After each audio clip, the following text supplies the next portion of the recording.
ఇక్కడ 2 అంశాలు ఇవ్వాలి. ఒకటి వీడుకోలు, రెండవది వేడుకోలు. మంచిగా రాయాలి, అంతేనా? అంతే కదా. మంచిగా అయితే మీ అమ్మ నాన్నల పేరు వస్తుంది, తర్వాత మాకు కూడా పేరు. మీరు ఒకవేళ చదివి బాగా బాగుపడితే మీ ఫ్యామిలీలోకి ఇట్లా కొంచెం కడుపులో ఇబ్బంది అనిపిస్తుంది. కానీ ఎక్కువ సంతోషపడేది ఎవరా? మీ గురువులే, సార్లే. అవునా కదా? ఎక్కువ సంతోషపడేది మేమే. అవునా కదా? ఇక్కడ మీరు ఒక 10 సంవత్సరాలు చదువుతారు పిల్లల, మీరు ఇక్కడ 10 సంవత్సరాల నుంచి చదువుకుంటారు. రేపు ఏం చేస్తారు? ఈ రోజు నుంచి మీరు మీ జీవితం మారబోతుంది, కొత్త ప్రదేశానికి వెళ్తారు. రేపు ఎగ్జామ్స్ కానించి తర్వాత ఇంక మొత్తం మీరేంటిది కొత్త ప్రదేశానికి పోతారు. మీకు ఈ గ్రామంతో కానీ స్కూల్తో కానీ ఉన్న టచెస్ ఉంటాయి నాన్న, ఉండవు. మీ 10 ఏళ్లలో మీరు ఒకవేళ బడికి రాకుండా కానీ ఇక్కడ 2 అంశాలు ఉంటాయి. ఈ 10 ఏళ్లలో ఉన్నటువంటి ఒక ఎత్తు అయితే తర్వాత అది ఒక ఎత్తు ఉంటుంది. ఇక్కడ ఒకటి చెప్పాలి, నేను ఒక విషయం చెప్తా.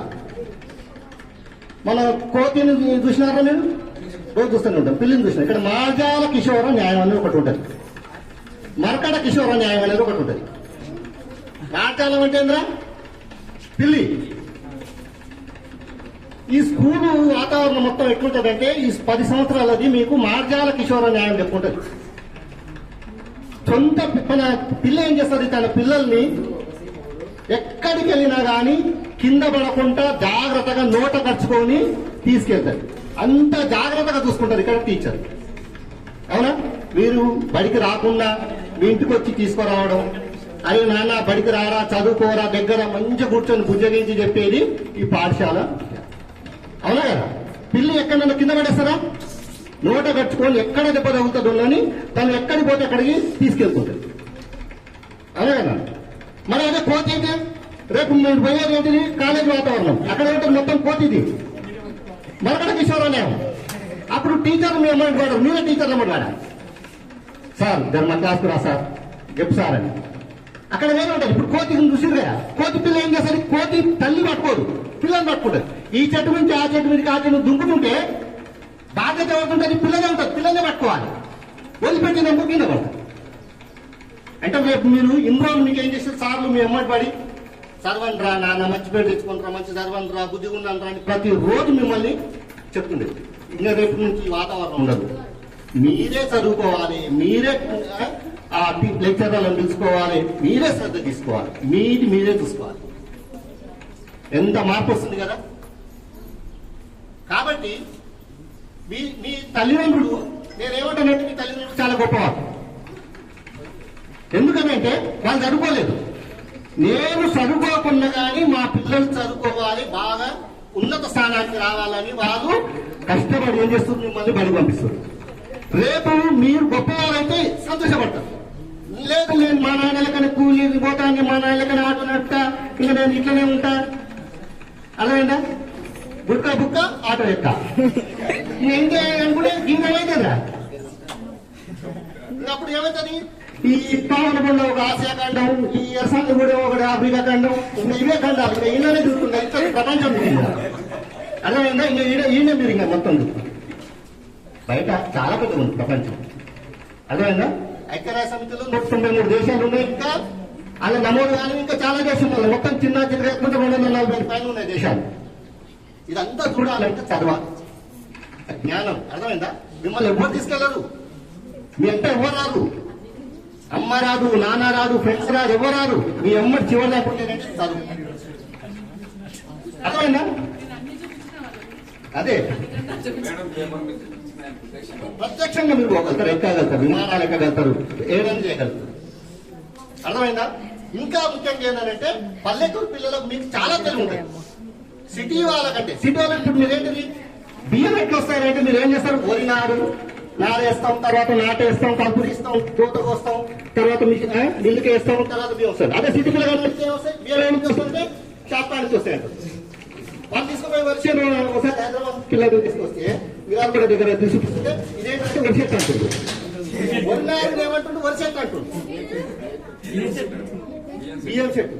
చూసినా? మీకు ఇదంతా నాలెడ్జ్ చిన్నప్పటి నుంచి ఉంటుంది, మీకు చాలా తెలివి ఉంటుంది, కానీ దాన్ని రిఫ్లెక్ట్ చేసుకోవాలి. అర్థమైనా? ఇప్పుడు మీరు చూడండి, చూడండి ఇక్కడ మీరు మన తెలంగాణలో చూసుకుందాం, ఇప్పటి వరకు అయినటువంటి మంత్రులు, ముఖ్యమంత్రులు మొత్తం పల్లెటూరులో పుట్టినది, అది పేద కుటుంబంలో పుట్టినది. సిటీలో పుట్టినోడు, ప్రైవేట్ స్కూల్లో చదివినోడు మంత్రి, ముఖ్యమంత్రులు కాలేదు. ఈ గ్రౌండ్ లెవెల్ నుంచి వచ్చినోడే వాడైతాడు. ఎందుకనంటే చదువుతో పాటు సమాజాన్ని కూడా చదువుతాడు. మీరు సమాజాన్ని కూడా చదువుతారు కాబట్టి మీరు చాలా గొప్పగా అయ్యే అవకాశాలు ఉన్నాయి. దీన్ని ఎట్టి పరిస్థితితో వదిలిపెట్టుకోకూడదు. ఇప్పుడు మీరు అందరూ ఎట్లున్నారు? ఇప్పుడు మీరు బలగం సినిమా చూసినారు, ఎంత డల్లు కూర్చున్నారు. పిట్ట ముడతడా అన్నాడు కూసురు. మీరు బలగం సినిమాలో చుట్టాలు కూర్చున్నాడు కూసురు. విషయాలు ఉండాలి. బాధపడుతున్నారా? బాగా ఉంటుంది, నాకు కూడా బాగుంది. నేను పద్యాలు అయినప్పటికీ నాకు కూడా మీకు అటాచ్మెంట్ ఎక్కువైంది. నాకు కూడా బాగుంటుంది. మా అందరికీ బాగా పోతున్నది. ఈ బాధ కంటే రేపు ఇంకా చెడిపోతాడనే బాధ ఇంకో బాధపడుతుంది. చెడిపోకూడదు. మీరు నీకు ఒక లక్ష్యం పెట్టుకోవాలి. ఇప్పుడు నువ్వు పోతున్నావు, సంచి పట్టుకున్నావు, బ్యాగ్ పట్టుకుని పోతున్నావు, ఎటు పోతున్నావు, కూలిపోతున్నావు. ఏ ఊరంటే ఏమో నాకు చెప్పదు. ఇప్పుడు మీరు అందరూ చేసింది అది. ఎటు పోతున్నావు ఏమో నాకు తెలియదు. ఆడిపోయినావు, ఇటు నుంచి ఆట వస్తే ఇటు నుంచి ఏదో ఒక కాట ఎక్కడ పోయినావు. ఎందుకు వచ్చినావు? వాళ్ళ కడంగులు ఎందుకు వచ్చినావు? ఇప్పుడు నువ్వు ఒక మాట అనుకున్నావు, ఇంటి నలవడవాలనుకున్నావు, ఇంటి కడంగులు పోతే బస్ ఎత్తు నలవడబోతుంది. అవునా కదా? దిక్కు దిశాలు లేకుండా, ఏది లేకుండా మనం ఏ బస్ అని చెప్తాం? ముందు లక్ష్యం ఏర్పరచుకోవాలి. వినాలి మీరు, ఒక లక్ష్యం ఏర్పరచుకోవాలి. లక్ష్యం ఏర్పరచుకుంటే దాన్ని నెరవేర్చేందుకు మన క్రమశిక్షణ అనేది వస్తుంది, ఆటోమేటిక్ వస్తుంది. మీకు ఒక చిన్న ఉదాహరణ చెప్తా, లైవ్ ఎగ్జాంపుల్ చెప్తా. బీహార్ తెలుసు కదా?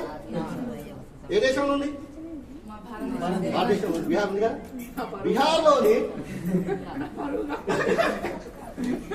బీహార్లో గయా జిల్లాని ఒక జిల్లా ఉంది. అక్కడ ఒక చిన్న పల్లెటూరు ఉంది. అటవీ ప్రాంతం, మొత్తం గుట్టలు ఉంటాయి. అంతా అటవీ ప్రాంతం. మనం చూస్తుంటాం కదా, ఆదివాసులు వాళ్ళు ఉంటారు. అక్కడ చిన్న చిన్న తండాలు లెక్క చిన్న గూడాలు ఉంటాయి. అక్కడ ఒక దశరథ్ మాంజీ అని ఒక వ్యక్తి ఉంటాడు. ఒక చిన్న గూడెం. అక్కడ ఒక 20-30 ఇండ్లు ఉంటాయి. అడవిలో ఉన్నట్టు ఉంటుంది. అక్కడ నీళ్ళు తెచ్చుకోవాలనుకున్నా కానీ 3 కిలోమీటర్లు పోవాలి. మొత్తం ఎట్లా ఉంటాయంటే పర్వత శృంఖలాలు, అంటే వరుసగా ఎక్కడ గ్యాప్ ఉండకుండా పర్వతాలు. సిటీ పోవాలంటే, గుట్ట ఎక్కి దిగాలంటే చాలా కష్టం. చుట్టూ తిరిగిపోవాలంటే 70 కిలోమీటర్లు. చుట్టూ తిరిగిపోవాలంటే 70 కిలోమీటర్లు. ఆయన ఏం చేస్తుంటాడు? కూలి పనులు చేసుకుంటా, కట్టెలు కొట్టుకుంటా, అమ్ముకుంటా బతుకుంటాడు. ఆయన ఆ కట్టెలు కొట్టి తెచ్చుకొని బతకడం, అమ్ముకోవడం. దాంతో ఆయన కట్టెలు కొట్టడానికి పోయినప్పుడు వాళ్ళ భార్య ప్రతిరోజు ఏం చేస్తుంటది? అన్నం తీసుకెళ్తుంటది. మధ్యాహ్నం భర్తకు ఇంటికాడ వంట చేసుకొని ఆయన గుట్ట అవతల ఎక్కి దిగి పని చేసుకుంటాడు, కట్టెలు కొడుతుంటాడు. ఈమె ప్రతిరోజు పోయి ఆ గుట్ట ఎక్కి ఆయనకు భోజనం ఇచ్చి మళ్ళీ సాయంత్రం కలిసి వస్తుంటాడు. ఎలా అంటే రోజువారీగా ఈమె పోతుంది. ఒక రోజు ఆయన చూస్తుంటాడు, మధ్యాహ్నం అయితే ఇంకా రాదు, ఎటుపోయింది, ఏంది ఇంకా రాలేదు. ఆయన కోపం, విపరీతమైన కోపం వస్తుంటది. అసలు ఏం జరిగింది, ఎందుకు రాలేదు అని. కానీ ఆయన సాయంత్రం వరకు చూసి తిరిగి వస్తుంటే భార్య ఎదురుగా వస్తుంటారు. చేతిలో భోజనం ఉండదు, ఏముండదు. చూస్తే ఉంటే మొత్తం దెబ్బలు తగిలి ఉంటాయి. ఏమైంది అని అంటే, ఈ గుట్ట ఎక్కుతుంటే నేను కింద పడిపోయినా. గుట్ట అంటే మంచి రోడ్డు ఉంటుందా? ఉండదు కదా. రాళ్ళ నుంచి నడుచుకుంటూ రావాలి. కింద పడిపోయినా, భోజనం కూడా మొత్తం కింద పడిపోయింది. మొత్తం బాగా విపరీతమైన దెబ్బలు తెలుసు. ఎట్లో అట్లా ఆమె తీసుకొని వచ్చి ఇంటికి తీసుకొచ్చిన తర్వాత ఆమె ఏమవుతుంది? రోగాన పడుతుంది. ఆ నొప్పులు తగ్గక ఆ నొప్పులతో చచ్చిపోతుంది. భార్యను ఎంతో ప్రేమిస్తాడు. ఏం చదువుకోలేదు ఆయన. 4 ఫీట్ల 8 ఇంచులు ఉంటాడు, ఇంతే ఉంటాడు. భార్య విపరీతమైన ప్రేమ. భార్య పడుతుంది. ప్రాణానికి ప్రాణం చూసుకునేటువంటి భార్య చనిపోయింది. ఏం చేయాలని అర్థం కాదు. ఇంట్లోనే కూర్చుంటాడు, బయటికి రాడు. 1 రోజు, 2 రోజులు, 3 రోజులు ఇట్లా ఆలోచించుకుంటా నా భార్య చావుకు కారణం ఈ గుట్ట. ఇప్పుడు ఆమెను తీసుకెళ్లి చూపెడతామన్నా కానీ గుట్ట అడ్డం ఉంది. సిటీపై తీసుకెళ్దాం. ఈ గుట్టే లేకపోతే నా భార్య పడేది కాదు. ఒకవేళ పడ్డా కానీ నేను తీసుకెళ్లడానికి దారి ఉండేది. నేను నా భార్యను బతికించుకున్నాను అని ఏం చేస్తాడు, ఆలోచించి నేను ఈ గుట్టను తీసేస్తాను, ఈ గుట్టను తీసేస్తా అంటాడు. ఒక ఏర్పరచుకుంటూ, ఒక లక్ష్యాన్ని ఏర్పరచుకుంటూ కూర్చొని ఒక సుత్త తీసుకుంటూ, ఏమంటారు దాన్ని, ఉలి అంటారా, ఉలి, ఒక సుత్తాన్ని తీసుకుపోయి ఇక నేను గుట్టంలో ఉంటాను అనుకుంటాడు. వీళ్ళందరూ పరిశాన్ ఊరవు, ఇంట్లో మొత్తం పరిశాన్ అవుతుంటారు. ఏంది ఇది గుట్టంతో కూడా నేను నాన్న, అది ఏం గుట్ట అనుకుంటున్నావు, మామూలు గుట్టనా, లేదు నేను కొడతా, దాన్ని కొట్టేస్తా, నేను గుట్టను మొత్తం తీసేస్తా అనుకుంటాడు. మనిషి చూస్తే ఆజానుభావుడు కూడా కాదు, రెక్కాడితే డొక్కాడని కుటుంబం. పోయి మొదలు పెడతాడు. 1 రోజు 2 రోజులు 3 రోజులు ఎవరు పిచ్చోడారా అంటే, నేను పిచ్చోళ్ళ కంటే పిచ్చోడినే, నేను దీన్ని రారా వద్దురా బంద్ చేయరా అని అంటే, లేదు దీన్ని తీసే వస్తా ఇంటికంటే. 1 రోజు 2 రోజులు 3 రోజులు, వారం 10 రోజులు, నెల, ఇట్లా 1 నెల 2 నెలలు మొత్తం పిచ్చోడైపోయాడు. ఆనే తింటుండే, ఆనే అంటుండే. ఇంకా కొన్ని ఊరోళ్ళు ఏం చేసి చూడలేక భోజనం తీసుకుపోయి ఇచ్చేది. ఆనే పడుకోవడం. 1 రోజు కాదు, 2 రోజులు కాదు, 22 సంవత్సరాలు. 1960లో స్టార్ట్ చేస్తే 82 వరకు ఆనే ఉండుకుంటుందో వీడు. సోవిను మొత్తం రోడ్డు క్లియర్ చేసినాడు. అంటే లక్ష్యాన్ని ఏర్పరచుకుంటే దాన్ని వదిలిపెట్టొద్దు, అంతు చూడాలి. గుట్ట కేంద్ర గుట్టను మొత్తం దొరిపడేసిండు. ప్రభుత్వం వచ్చింది, గుర్తించింది, చూసింది. మనిషి రాక్షసుడు అయ్యుడు, ఒక పెద్ద గుట్టంతో వీడు, అది కూడా ఒక్కడు. అప్పుడు ఏం చేసింది, మొత్తం గవర్నమెంట్ వచ్చేసి అవి మొత్తం క్లీన్ చేసి రోడ్డు పడేసినాడు. ఇప్పుడు సిటీ ఎంత దూరం అయింది, 10 కిలోమీటర్లు. హాస్పిటల్ ఎంత దూరం అయింది, 3 కిలోమీటర్లే. ఆడొక హాస్పిటల్ కట్టిరు, ఆడొకటి ఏంటిది స్కూల్ పెట్టిర్రు. స్కూల్ పేరు Dashrath Manjhi school, hospital Dashrath Manjhi high school. ఆ రోడ్డుకి ఏం పేరు పెట్టిరు, దశరథ్ మాంజీ రోడ్. 22 సంవత్సరాలు కష్టపడి ఏదైనా మనం సాధించే వరకు వదిలిపెట్టొద్దు. మనమైతే ఏం చేస్తాం, 2 రోజులు చూస్తాం, ఇదే చేస్తాం నాయన, మన వల్ల కాదు, మన వల్ల కాదనుకుంటే ఏది కాదు. మనం చేస్తామనుకుంటే ఏదైనా అవుతుంది. ఇప్పుడు ఆయన పద్మశ్రీ అవార్డు కూడా ఇస్తే మన ఆయన 2007లో చనిపోయింది. ఆయన ప్రపంచ దేశాల నుంచి వచ్చి ఆయన ఆ ఊరికి వచ్చి చూసిపోతుంటారు. ఆయన పేరు మీద సామాజిక సేవ మీద అవార్డు పెట్టారు. ఏం చదువుకోలేదు ఆయన, నిరక్షరాస్యుడు. కానీ ఆయన దగ్గర ఏముంది, పట్టుదల ఉంది. అలా ఊర్లో ఒక చెరువు ఉంటుంది, ఆ చెరువుని కాలం ఉంటుంది, అటు దాటిపోవాలి.